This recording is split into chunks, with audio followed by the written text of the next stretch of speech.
नमस्कार दोस्तों, मैं डॉक्टर स्वप्निल सागर जैन निरामय होम्योपैथी के अपने इस YouTube चैनल पर आप सभी का बहुत बहुत स्वागत करता हूं। दोस्तों, आप लोगों ने बहुत बार देखा भी होगा और अनुभव भी किया होगा कि कई बार लोगों के जो अंग होते हैं, उनके शरीर के जो पार्ट्स होते हैं वो फड़कने लगते हैं। जैसे कि कई लोग कहते हैं उनकी बाईं आंख फड़क रही है, कई लोग कहते हैं उनकी दाईं आंख फड़क रही है, कई लोग कहते हैं उनके हाथ फड़क रहे हैं, कई लोग कहते हैं उनके होंठ फड़कने लगते हैं, कई लोगों की पलकें फड़कने लगती हैं। तो ये जो फड़कना होता है, इसको सामान्यतः लोग शकुन अपशकुन से जोड़कर देखते हैं, लेकिन मेडिकल साइंस में यानी कि चिकित्सा विज्ञान में ये किसी बीमारी की अवस्था का संकेत होता है। सामान्यतः ये किसी बीमारी से रिलेटेड नहीं भी होता है, सामान्य रूप से भी लोगों में अंगों का फड़कन देखा जाता है, लेकिन कई बार ये किसी गंभीरतम बीमारी की अवस्था की ओर संकेत कर रहा होता है, यानी कि बहुत सीवियर मेडिकल कंडीशंस, जिनमें कि कोरिया या पार्किंसनिज्म भी हो सकता है, या पार्किंसंस डिसीज जिसे कहते हैं, कोरिया कहा जाता है। वो बीमारी जिसमें कि पेशेंट के हाथ पैर अपने आप हिलने लगते हैं, अपने आप उनमें कंपन होने लगता है, ट्रेमर्स आने लगते हैं। कई बार पेशेंट से ठीक तरीके से खड़ा भी होते नहीं बनता है, और उस बीमारी को हंटिंगटन्स कोरिया कहा जाता है, या जिसे डांसिंग डिसीज कहा जाता है। इतनी ज्यादा फड़कन होती है, इतनी ज्यादा कमजोरी आ चुकी होती है कि उसके दिमाग का पूरा कंट्रोल उसके हाथ पैरों से खत्म हो जाता है, और व्यक्ति एक अवस्था में खड़े भी नहीं हो सकता है, और ऐसा लगता है जैसे कि वो डांस कर रहा है। इस बीमारी को हंटिंगटन्स कोरिया कहते हैं।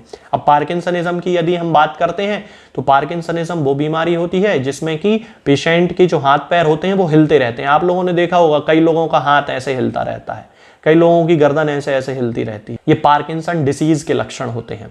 तो आज इस वीडियो में जिस मेडिसिन के बारे में मैं आपसे बात करने वाला हूं, वो इस जर्की मूवमेंट्स के लिए, चाहे वो कोरिया हो, चाहे वो पार्किंसन डिसीज हो, चाहे अंगों का फड़कना हो, आंख फड़क सकती है, पलक फड़क सकती है, कुछ भी हो, उस अवस्था में इस मेडिसिन का उपयोग किया जाता है, और इस मेडिसिन को एगैरिकस मस्केरियस कहा जाता है। हालांकि एगैरिकस मस्केरियस का और भी बहुत सारी बीमारियों में उपयोग किया जाता है। जरूरी नहीं कि उसमें ये कोरिया के या ट्रेमर के या कंबन के या जर्क के लक्षण देखने को मिले ही, फिर भी ये कैरेक्टरिस्टिक सिम्टम होते हैं एगैरिकस मस्केरियस के। तो यदि हम एगैरिकस मस्केरियस के सबसे पहले कैरेक्टरिस्टिक सिम्टम की बात करते हैं, तो ये देखा जाता है कि इस व्यक्ति को जो कंपन आते हैं, चाहे वो कोरिया हो, चाहे पार्किंसनिज्म हो, कुछ भी हो, वो केवल जागती हुई अवस्था में ही आते हैं। यानी कि जब व्यक्ति दिन भर में कुछ काम कर रहा है, बैठा है, जाग रहा है, तभी केवल उसके शरीर में कंपन होगा।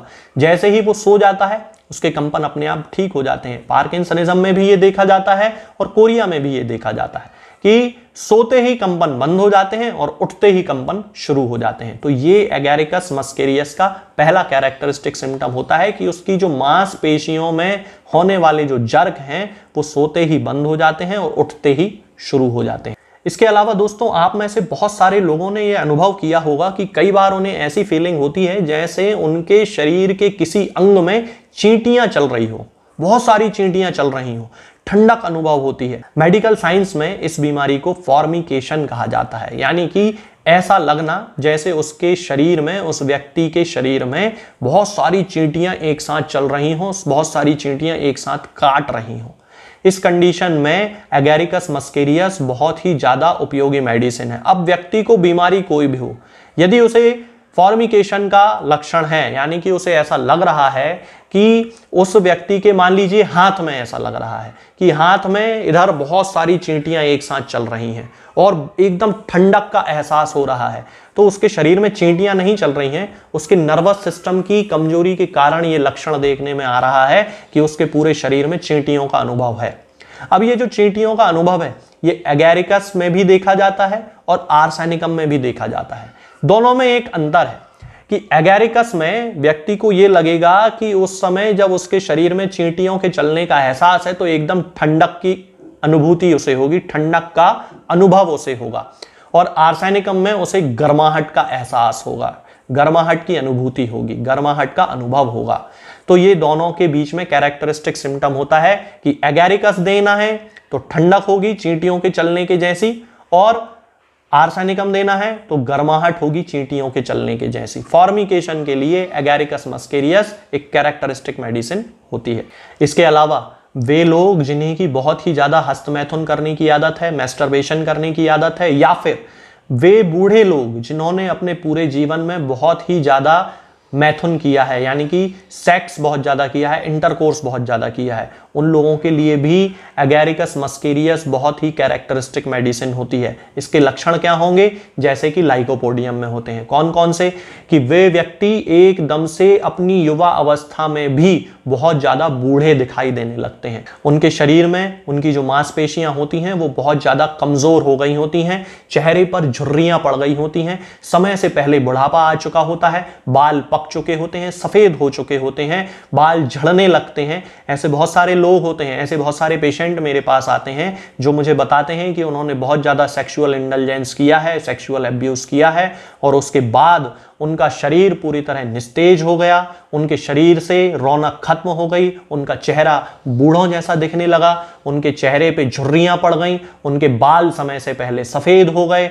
उस कंडीशन में वो पूरी तरह से नपुंसक हो चुके हैं। तब उस कंडीशन में यदि उनमें ये सिम्टम है कि उनकी रीढ़ की हड्डी में जलन पड़ रही है, हाथ पैर की जो मांसपेशियां हैं वो कमज़ोर हो गई हैं, हाथ पैर कपने लगे हैं, पार्किंसन के लक्षण आने लगे हैं और याददाश्त उनकी कमज़ोर होती चली जा रही है, तो ये एगैरिकस मस्केरियस के कैरेक्टरिस्टिक सिम्टम होते हैं। अब जब मैं इन लक्षणों की बात करता हूं तो मैंने इस पे और भी बहुत सारे वीडियोस बनाए हैं जिनमें मैंने अलग अलग मेडिसिन के बारे में, जैसे agnus castus, acid phos, lycopodium, तो आप उन लक्षणों के आधार पे, उन बीमारियों के आधार पे ये डिसाइड कर सकते हैं किस व्यक्ति में हमें लाइकोपोडियम देना है, किस में एसिड फॉस देना है, किस में एगैरिकस देना है। अब चूंकि होम्योपैथी में एक ही बीमारी के लिए बहुत सारी दवाएं होती हैं, तब उस कंडीशन में हम कैरेक्टरिस्टिक सिम्टम ढूंढने की कोशिश करते हैं। तो एगैरिकस के कैरेक्टरिस्टिक सिम्टम क्या होंगे? कि व्यक्ति ने बहुत ज्यादा सेक्सुअल इंडल्जेंस किया है, जिसके कारण उसके शरीर में उसकी जो मांसपेशियां हैं उनमें ऐंठन आने की, जर्क आने की, यानी कि कंपन आने की शिकायत हो गई है और उसके हाथ पैर जो हैं वो कंपने लगे हैं। तब एगैरिकस उस व्यक्ति की उस बीमारी को या किसी भी बीमारी को पूरी तरह से ठीक करने की क्षमता अपने अंदर रखती है। इसके अलावा दोस्तों, आप लोगों ने कई बार देखा होगा कि कुछ लोगों को ठंड आने के साथ ही उनके पैर की जो उंगलियां होती हैं, खास तौर से पैर की उंगलियां, कई बार हाथ की उंगलियों में भी सूजन देखने में आती है, लेकिन पैर की उंगलियों में खास तौर से लालपन आ जाता है, दर्द, दुखन होने लगती है, जलन पड़ने लगती है और बहुत ही ज्यादा सूजन आ जाती है। पैर की जो उंगलियां हैं वो सूज के मोटी मोटी लाल लाल हो जाती हैं। मेडिकल साइंस की भाषा में इसे चिलब्लेन कहा जाता है। तो जिन लोगों को चिलब्लेन होने की शिकायत है, मैंने अपनी लाइफ में ऐसे बहुत सारे पेशेंट्स देखे हैं जिनको कि चिलब्लेन होने की शिकायत है। जैसे ही ठंडें आती हैं, नवंबर दिसंबर का महीना शुरू होता है, उनके पैर की उंगलियों में खुजली चलने लगती है, खास तौर से तब जबकि वो बिस्तर में जाके लेट जाते हैं, रजाई में पैरों को छुपा लेते हैं, तो बिस्तर की गर्माहट से उनके पैरों में खुजली चलने लगती है, उनकी उंगलियों में सूजन आ जाती है, खास तौर से पैर की उंगलियों में बहुत ज्यादा उन्हें दर्द होने लगता है। तो इस कंडीशन को चिलब्लेन कहा जाता है और चिलब्लेन की एक कैरेक्टरिस्टिक मेडिसिन होती है एगैरिकस मस्केरियस। तो ये जो लक्षण होते हैं दोस्तों, ये एगैरिकस मस्केरियस के खास कैरेक्टरिस्टिक सिम्टम होते हैं जिनके आधार पे हम ये डिसाइड करते हैं कि इस व्यक्ति को हमें एगैरिकस मस्केरियस देना है। यदि हम इस दवा की पोटेंसी की बात करते हैं कि हम किस पोटेंसी में एगैरिकस मस्केरियस का उपयोग कर सकते हैं, तो सामान्यतः 30 पोटेंसी से इसकी शुरुआत की जाती है। सामान्य लक्षणों के आधार पे 30 पोटेंसी की 2-2 बूंद दिन में 3 बार दी जाती है। यदि डॉक्टर को ऐसा लगता है कि लक्षणों की तीव्रता कुछ अधिक है तो वो 200 पोटेंसी की 4 बूंद हफ्ते में 1 बार भी दे सकता है, 2 बार, 3 बार, 4 बार। वो अपने हिसाब से डिसाइड करता है व्यक्ति के लक्षणों को देख के कि उसे किस मात्रा में, किस डोज को किस तरह से सेट करना है। इसकी 1 mg पोटेंसी भी उपयोग में ली जाती है, तब 15 दिन में या हफ्ते में 1 बार उसकी 4 बूंद पेशेंट को पिलाई जाती है। तो इस तरह लक्षणों के आधार पे इस दवा की पोटेंसी का निर्धारण किया जाता है। ये जो दवा है, हमें ध्यान ये रखना चाहिए कि हमेशा खाली पेट ही पीना चाहिए या फिर खाना खाने के आधे घंटे पहले या 2-2.5 घंटे बाद हमें इस दवा को पीना चाहिए। होम्योपैथी की ज्यादातर दवाओं को हमें इसी तरह से उपयोग में लिया जाना चाहिए कि खाली पेट ही हम उसका उपयोग करें तो ज्यादा अच्छा रहता है। इसके अलावा ये जो दवा है ये आपको किसी भी होम्योपैथिक मेडिकल स्टोर पे मिल जाएगी, होम्योपैथिक फार्मेसी पे मिल जाएगी, ऑनलाइन भी आप इसे मंगा सकते हैं। लेकिन मैं किसी पेशेंट को ना ही कोई दवा बेचता हूं ना भेजता हूं, क्योंकि मैं केवल एक कंसल्टेंट फिजिशियन हूं, केवल प्रिस्क्रिप्शन देता हूं, पर्चा देता हूं। मेडिसिन मार्केट से ही मेरे पेशेंट्स जो हैं वो खरीदते हैं। आज के इस वीडियो में दोस्तों फिलहाल इतना ही। आगे के वीडियोस में मैं आपसे बात करूंगा कुछ नई बीमारियों के बारे में और उनकी होम्योपैथिक दवाओं के बारे में। तब तक के लिए जय हिंद, जय भारत। दोस्तों, होम्योपैथिक दवाओं को खाने का सबसे अच्छा तरीका होता है कि हम हमेशा खाली पेट इन दवाओं को खाएं। जिन दवाओं को दिन में केवल एक बार खाना है, उन्हें सुबह खाली पेट खा लेना चाहिए। मुंह में अच्छे से कुल्ला करके, गार्गल्स करके मुंह को साफ कर लेना चाहिए और उसके बाद हमें होम्योपैथिक दवाई खा लेना चाहिए।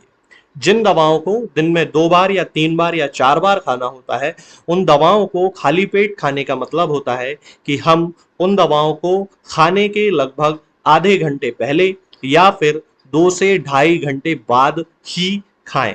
और उस स्थिति में भी हमारे मुंह में किसी भी वस्तु का, किसी भी चीज का स्वाद नहीं होना चाहिए, ना ही हमारे मुंह में किसी भी चीज की गंध होना चाहिए, जिससे कि ये होम्योपैथिक दवाएं हमारे शरीर पर बहुत अच्छे तरीके से काम कर सकती हैं।